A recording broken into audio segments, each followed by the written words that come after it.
இங்கே எத்தனையோ 5 ஸ்டார் ஹோட்டலில் எவ்வளோ பெரிய பெரிய ரெசிபிஸ்லாம் நிறைய செஞ்சுருக்கீங்க. இன்னைக்கு எங்களோட கொங்கு நாட்டு சொரக்காய் தட்டைப்பயிர் சோறு எப்படி இருக்குன்னு பார்த்து சொல்கிறீங்க. என்னதான் ஹோட்டலில் சாப்பிட்டாலும் வீட்டு சாப்பாடு மாதிரி என்றைக்குமே எங்கேயுமே வராது. நல்லா இருக்கும், ரொம்ப நல்லா இருக்கும்.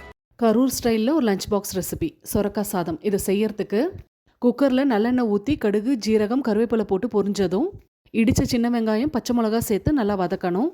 அடுத்து மிளகு ஜீரகம் பூண்டு கருவேப்பிலை இதை நல்லா கொரகொரப்பாக அரைச்சி எடுத்துக்கணும். வெங்காயம் நல்லா வதங்கினதும் இதை சேர்த்து வதக்கிட்டு அடுத்து தக்காளி சேர்த்து நல்லா வதக்கணும்.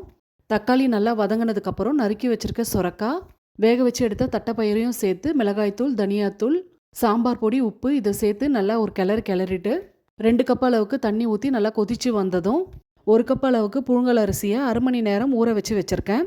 அதையும் சேர்த்து உப்பு காரம்லாம் செக் பண்ணிவிட்டு மூடி ஒரு 3 விசிலுக்கு வேக வச்சு எடுத்துக்கலாம். பாருங்கள், நல்லா உதிரியாக சூப்பராக வந்திருக்கு. ரொம்ப ஈஸியான ஒரு லஞ்ச் பாக்ஸ் ரெசிபி. கண்டிப்பாக ட்ரை பண்ணுங்கள். அடுத்த வீடியோவில் சந்திக்கலாம். பாய்.